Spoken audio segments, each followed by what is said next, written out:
ओम नमो भगवते वासुदेवाय। ओम नमो भगवते वासुदेवाय। ओम नमो भगवते वासुदेवाय। ओम अज्ञानतिमिरान्धस्य ज्ञानाञ्जनशलाकया चक्षुरुन्मीलितं येन तस्मै श्रीगुरुवे नमः। नमो विष्णुपादाय कृष्णपृष्ठाय भूतले श्रीमते भक्तिवेदान्त स्वामीति नामिने। नमस्ते सारस्वते देवी गौरवाणी प्रचारिणे निर्विशेष शून्यवादी पाश्चात्य देशातारिणे। जय श्री कृष्ण चैतन्य प्रभु नित्यानंद श्री अद्वैत गदाधर शिवासादि गौर भक्त वृंदा। हरे कृष्ण कृष्ण कृष्ण हरे हरे, हरे Ram Ram Ram Hare Hare. Hare Krishna everyone. Okay, the mind is the only source of both material happiness and distress.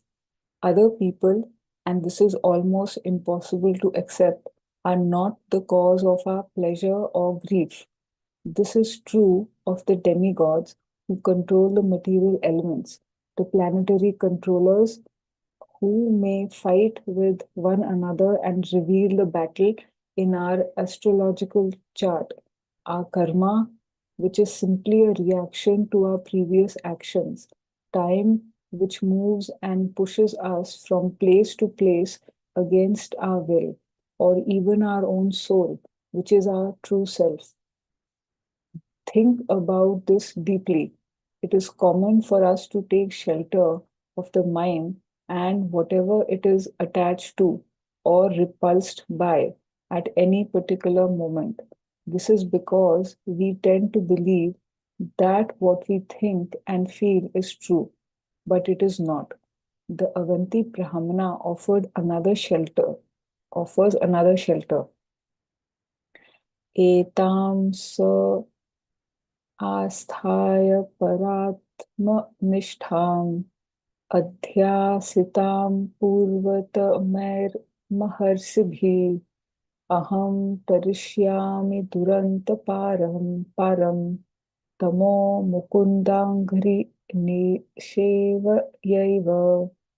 I shall cross over the insurmountable ocean of nations by being firmly fixed in the service of the lotus feet of Krishna. This was approved by the previous acharyas, who were fixed in firm devotion to the Lord, Paramatma, the Supreme Personality of Godhead. Srimad Bhagavatam 11.23.57. The Supreme Lord is a shelter we seek. There is no other shelter. Everything else is durashaya, a false shelter. We have no way to move the planets into more favorable configurations according to our own estimation, or to move any other person to line up with our desires. We cannot send all those people we hate or who disagree with us to distant lands, nor can we protect ourselves from separation from the people we love. And even if we could do these things, the mind, by its very nature, would still not be satisfied. That we have no control over our world, of course, causes great fear and frustration for us. Yet, this is how Krishna has constructed the universe. The universe simply refuses to cooperate with our false ego. It refuses to align itself with our vision of ourselves as the central figure in the world, or with our attempt to organize everything and everyone around our conception of happiness.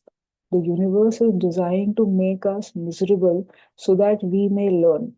Krishna wants us to understand that to take shelter of the mind and false ego is to take shelter of illusion.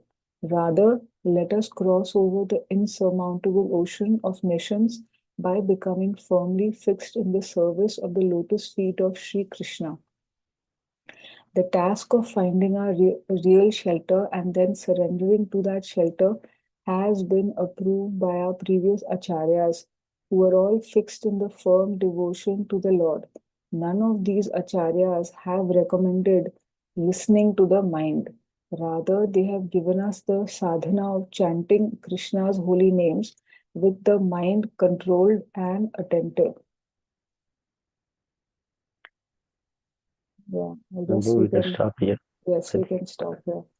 Yes, so like we are continuing to hear the pastime of Avanti Brahmana from 11 canto of Srimad Bhagavatam, and we can learn so many lessons from that pastime about how the false ego which is dictated by the mind can really mislead us, and we can take false shelters in this world, and we are being told that actually those false shelters are not what we need to take shelter of. We need to take shelter of the uh, Supreme Lord, and we following the path shown by the previous acharyas. They never took shelter of the mind, and they never believed in the happiness and distress and all the dictations that the mind tries to give us. So we have to follow their lead, and we have to not take shelter of false shelters. And yeah, I just and basically the mind is uh, like it actually can really give us this false sense of security, but actually there is no security. The mind will say, oh, this is good, and it'll give us ideas about right and wrong and good and bad, but they are not the right actually they are not giving us the right direction. And so we should be very careful about the mind, and chanting the holy name of the Lord is actually the real shelter. And we can see that, when we chant the holy name, we can actually see that the mind is, we are actually starting to control the mind by the chanting. So that is the very good effect that happens on us. And practically also, it helps us become disciplined, and it helps us give up bad habits. And, yeah, it just helps us practically as well as spiritually. Obviously we are becoming elevated by by taking shelter of the holy name. And so that is what I understood from today. Hare Krishna. Thank you.